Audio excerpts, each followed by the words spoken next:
De l'attitude chrétienne face à la trahison. L'atmosphère est lourde et écœurante. La scène y est bouleversante. La trahison de Judas n'est plus une annonce, mais est déjà en exécution. L'un des 12, nommé Judas Iscariote, se rendit chez les grands prêtres et leur dit: « Que voulez-vous me donner si je vous le livre ?» Ils lui remirent 30 pièces d'argent.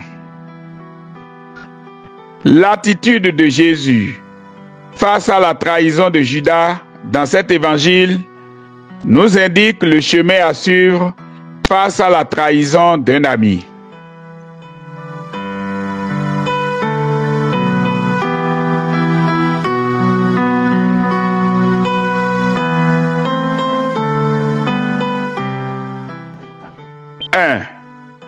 Gardez le cœur ouvert.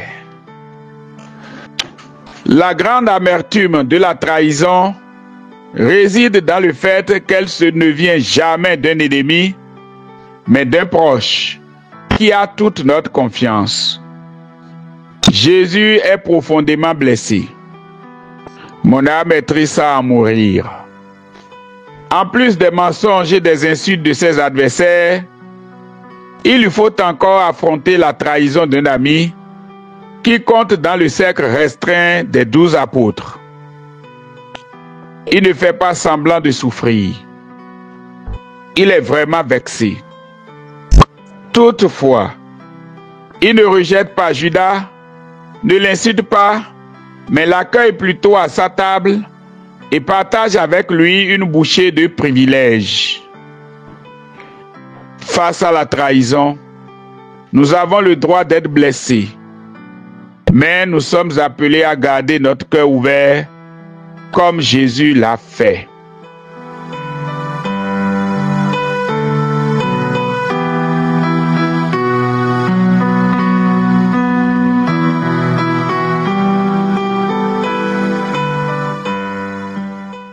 Deux, gardez le silence intérieur. Envers Judas, Jésus agit en immense discrétion, seulement au cœur de l'intimité formée avec ses disciples les plus proches. Même là encore, il ne démasse pas Judas et ne le fera pas en public. Il ne l'a jamais humilié, mais il le met en face de sa conscience par une parole grave. Le Fils de l'homme s'en va, comme il est écrit à son sujet. Mais malheureux celui par qui le Fils de l'homme est livré.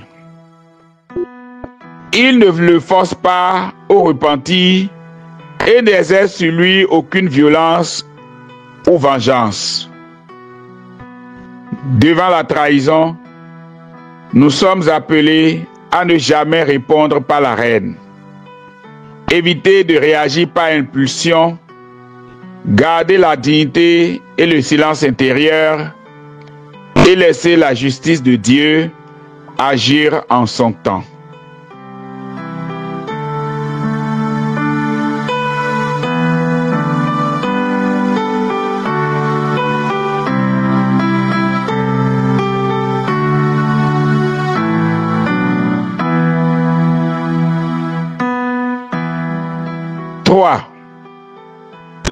Priez pour l'ami qui trahit. L'amour entre Jésus et Judas n'a pas été brisé et détruit. Jésus joue toujours sa part en exprimant à chaque occasion sa fidélité et son attachement. Mon ami, ce que tu es venu faire, fais-le vite.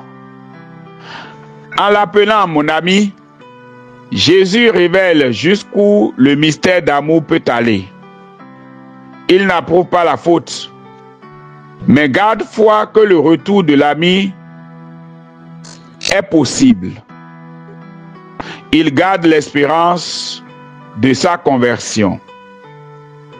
L'attitude chrétienne face à la trahison n'est donc pas de la naïveté, mais prière dans l'espoir que la paix se maintienne et que l'ami revienne à l'amitié fidèle.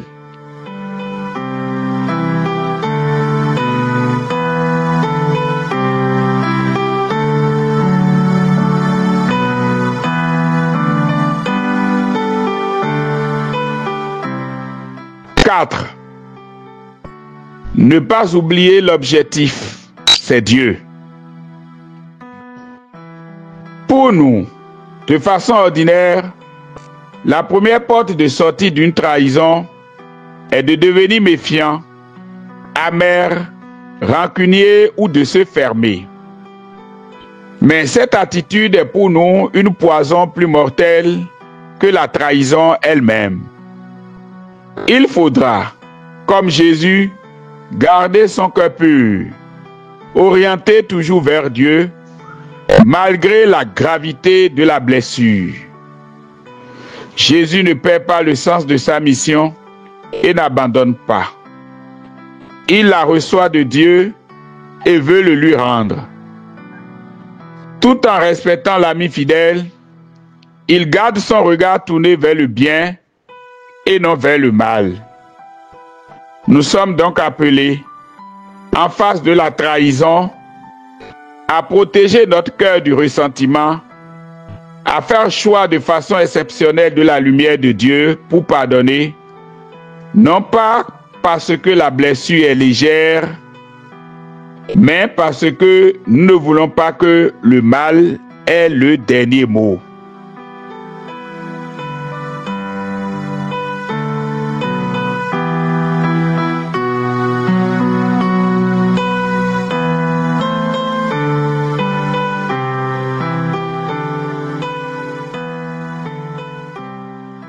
En conclusion, dans une situation de trahison, nous avons le choix entre deux chemins.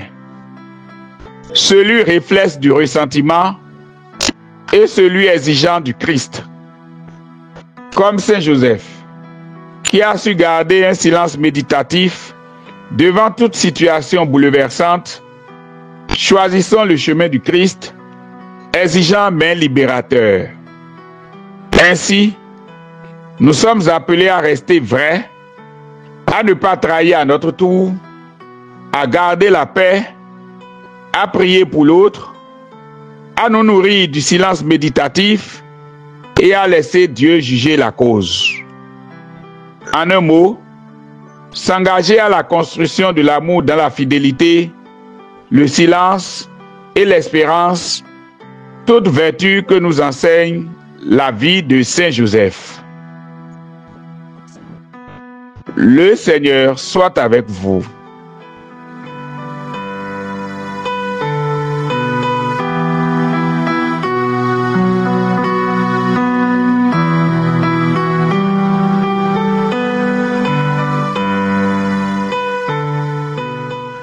Prions. Saint Joseph, toi l'homme juste et silencieux, gardien fidèle du Christ et de la Vierge Marie, tu as connu les épreuves sans jamais faiblir dans la confiance. Aujourd'hui, à l'image du Seigneur trahi par un proche, je me tiens devant toi, le cœur blessé par la trahison.